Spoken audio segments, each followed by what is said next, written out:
يا هلا ومرحبا فيكم مشاهدينا في دقائق رياضية. اليوم الموضوع يهم وايد ناس، يمكن حتى يهم الكثير أو الأغلب من الناس، وهو موضوع التغذية الرياضي.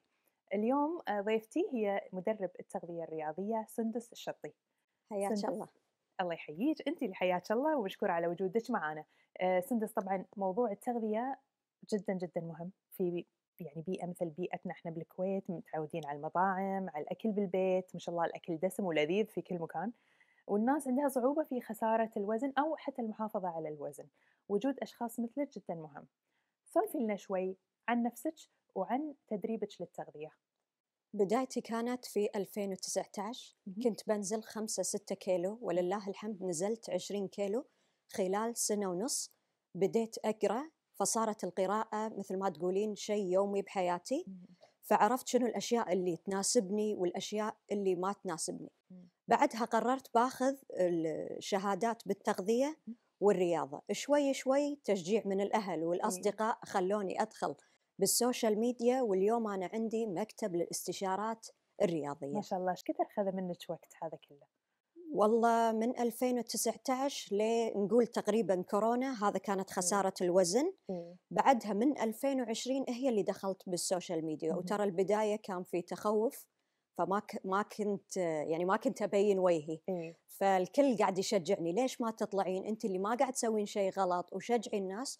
والحمد لله اليوم عندي أكثر من 30,000 متابع. ما شاء الله.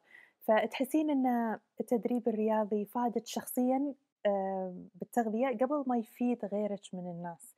اليوم ثقة الناس في المدرب، وخاصةً مدرب الرياضة أو مدرب التغذية، تعتمد على خبرته طبعًا، وتعتمد على اللي قدمه له. مم.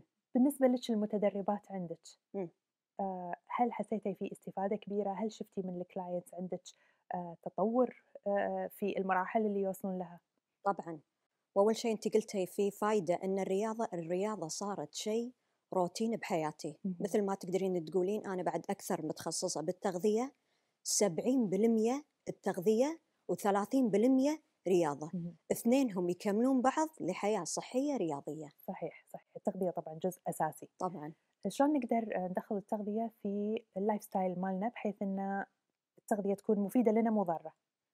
أه. إحنا عادةً بالlife style العادي التمرين، إحنا نتمرن كlife style، أغلب الناس يروحون دواماتهم يطلعون أو دراسة أو كذا، فالتمرين جزء من حياتهم خلينا نقول life style، ما هو كرياضة احترافية. م. فشلون يقدرون يحافظون على أكلهم؟ أول شيء الواحد مثل ما أقول لك لازم يعرف في برامج كثيرة أن أنت تحسبين سعراتك، بس في إمم، اختلاف ريال ولا مرة، إمم، وعلى حسب العمر وشنو رياضتك. أنا كله أقول اللي تمشي تغذيتها مو مثل اللي تروح مثلا 5 مرات 6 مرات النادي شيء أكيد. تلعب حديد، ففي فرق. إمم، واللي ما تقدر عادي أقول له 3 أيام تلعب بالبيت. إمم. بس إحنا بزمن لازم نلعب. تشجعين طبعًا على تمارين المقاومة والحديد. طبعا. طبعا. ضرورية، بغض النظر عن العمر. طبعًا، حق اللياقة وحق صحتك، وحق صحيح. البنات حق شد الجسم. صحيح.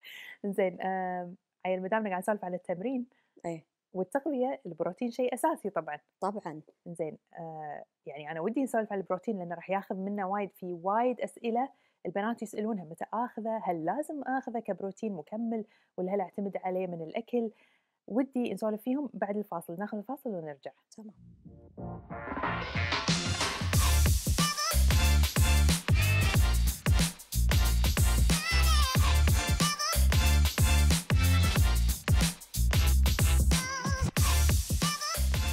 رجعنا لكم بعد الفاصل نسولف طبعًا عن البروتين. متى ناخذ بروتين؟ أول شيء بالنسبة إمم، حق البروتين، فوايد البروتين وايد. إمم، أول شيء هو مهم حق العضل، اهم، وبنفس الوقت يقلل الشهية، وإذا قلل الشهية شنو راح يصير؟ راح يقل الوزن. بس إذا بتكلميني عن مكملات، هو شيء أساسي ناخذه كمصدر من الأكل اللي صحيح. هم اللحم، الدياي، السمك، الربيان. ما خذيتي حاجتك أو بتكملينها، هني نروح حق المكملات. اهم. بس الشيء الأساسي طبعا من الأكل. في بنات يخافون، عندهم تخوّف من البروتين، يقول لِك البروتين قد يكون ضار.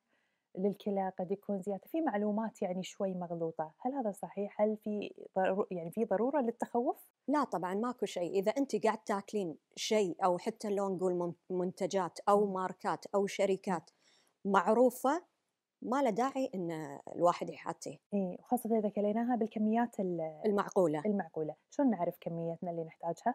بالنسبة حق ال طبعًا كل ساعة الدراسات تتغيّر بالنسبة صحيح، حق صحيح، التغذية والرياضة، إي، بس point 8 اهم، جرام حق الشخص العادي، إي، 1.6 حق الشخص الرياضي، الرياضي تضربينه بوزنِك. أوكي، فمثلًا خلينا نقول أنا وزني 60 يمكن أحتاج كم؟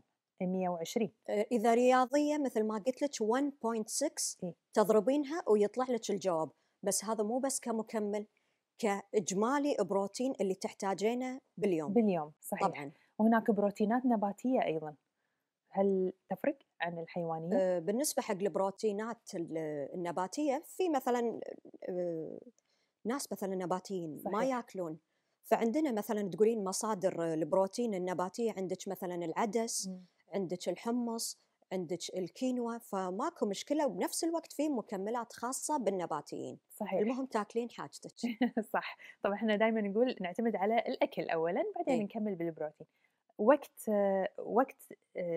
أخذ البروتين، هل إمم. يفرق إذا أخذيته قبل التمرين، بعد التمرين، الصبح، بالليل؟ مو عن الموضوع بس إن البروتين قبل التمرين، حتى الكارب، إمم، مثلًا أنا أقول مثلًا بحالات معينة، في وحدة مثلًا بتروح الدوام direct بتروح تمرين، التمرين، فهني هي ما تبي تاكل وجبة بتروح على طول، إيه، فهني سناك، فأنا أفضّل مثلًا عندِك مصدر بروتين والكارب، عندِك الموزة، عندِك تمر، إمم، وتاخذ معاها مصدر للطاقة القهوة. إيه، بس إذا نقول رادة البيت، فنقول وجبتها الرئيسية الغدا، هني شنو راح أنصحها بالكرب؟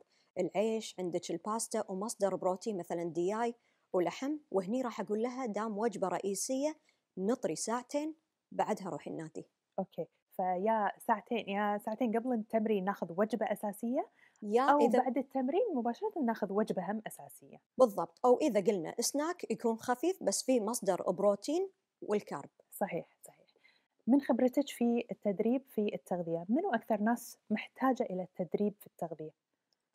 اللي والله كل الناس، إمم، على حسب أنا أقول لِك أنا كنت واحدة منهم، إمم، يعني روتيننا مثلًا إحنا كخليجيين من البيت للدوام صح، كله بالسيارة، جونا إمم، جونا حار، فمن كذي أقول لِك لازم إن أنتِ تخصصين لِك وقت أنتِ تتمرنين، وبنفس الوقت أنتِ لازم تكونين عارفة حاجتِك والأكل الصحي اللي تقدرين تسوينه بالبيت. اهم، صحيح أنا وايد أتفق معاك بصراحة، خاصةً الناس اللي تبي نتايج من التمرين، إمم، تحتاج إنه يعني تركّز على موضوع إمم، التغذية، أما إذا يعني ما يهمهم خلينا نقول إمم، أو المحافظة على الوزن قد تكون سهل التوازن فيها بالأكل، يعني إيه، ناكل بكميات معتدلة، صح، نلاقي بدائل صحية. إيه، كوتش سندس طبعًا يعطيك العافية. الله يعافيك، مشكورة على وجودِك، إحنا حبيبتي، وصلنا إلى نهاية الحلقة، دايمًا يقولون الكلام إذا كان حلو ومفيد بسرعة الوقت يخلص. حبيبتي. مشاهدينا وصلنا إلى نهاية الحلقة، كونوا معانا بالحلقات الجاية.